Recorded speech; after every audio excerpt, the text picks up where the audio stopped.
6 hal yang harus dipelajari semasa kuliah part 2. Yang pertama adalah banyakin relasi. Aku setuju banget untuk memperbanyak relasi. Relasi itu bisa didapat dari mana aja ya.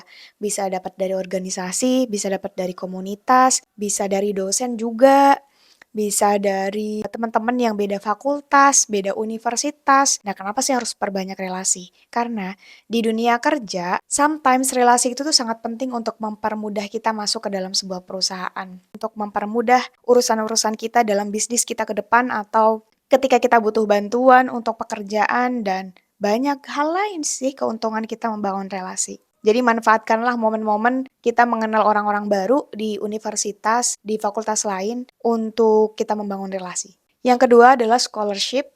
Nah, ini sebetulnya aku bukan pemburu scholarship, tapi akan sangat membantu ketika teman-teman misalnya belum dapat sama sekali beasiswa, itu akan sangat memperingan dan menambah uang saku. Jadi teman-teman aku itu dulu banyak yang war beasiswa karena syaratnya nggak ribet, cuman PK aja, dan itu bisa langsung keterima. Nah, coba deh teman-teman perbanyak informasi tentang scholarship karena itu bisa menambah gaya hidup kita dan mempermudah orang tua kita untuk membayar UKT. Yang ketiga adalah jangan pacaran. Kenapa aku bilang jangan pacaran? Pertama, kalau teman-teman Islam, tentu itu adalah hal yang dosa, hal yang tidak penting, hal yang tidak perlu, dan sangat menghabiskan waktu. Aku bisa bilang gitu karena aku pernah melakukannya, dan gak ada manfaatnya sebenarnya. Lebih baik waktu kita digunakan untuk hal-hal yang baik, untuk menambah skill, untuk belajar, untuk magang, dan jangan mikirin hal tersebut lah, belum saatnya. Nanti aja.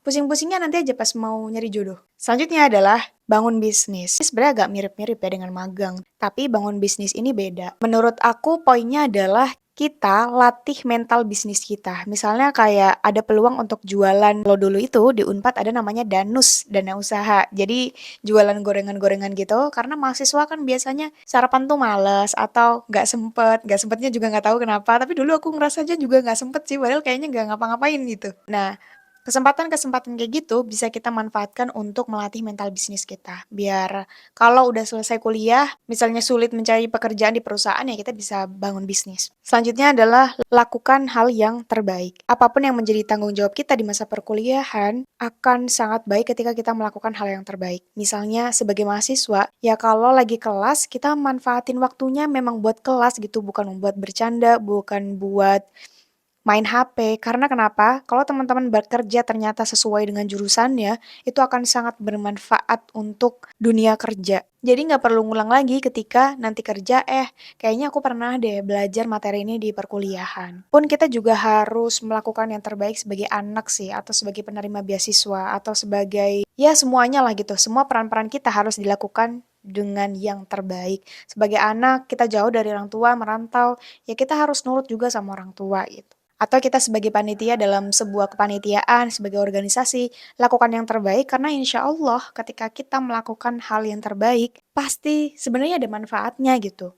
Cuman biasanya kayak manfaatnya tuh kita rasakan di masa depan, bukan saat-saat sekarang. Nah, yang terakhir, nggak apa-apa banget untuk nge-cut off teman. Jadi, teman-teman harus sadar, coba lihat sekitar teman-teman, apakah teman-temannya toksik atau enggak, apakah teman-teman kalian berpengaruh buruk atau enggak. Karena kenapa? Jangan sampai ketergantungan sama temen. Apalagi temennya toksik atau banyak berpengaruh buruk buat kita.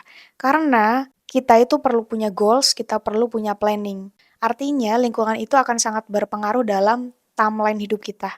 Kalau ternyata udah kita nggak punya goals, kita nggak punya planning, teman-teman kita toksik, ya mau jadi apa gitu kalau kuliahnya udah selesai gitu, boro-boro kuliahnya selesai, bisa jadi kuliahnya juga jadi terlambat karena teman-teman kita ternyata juga nggak support. Jadi nge-cut off teman itu sebenarnya boleh banget dan justru lingkungan itu harusnya benar-benar dipilih sih. Semoga bermanfaat. Totalnya ada 12 poin yang teman-teman harus ingat dan semoga bisa dipraktekkan ya dalam masa-masa perkuliahan teman-teman. Assalamualaikum.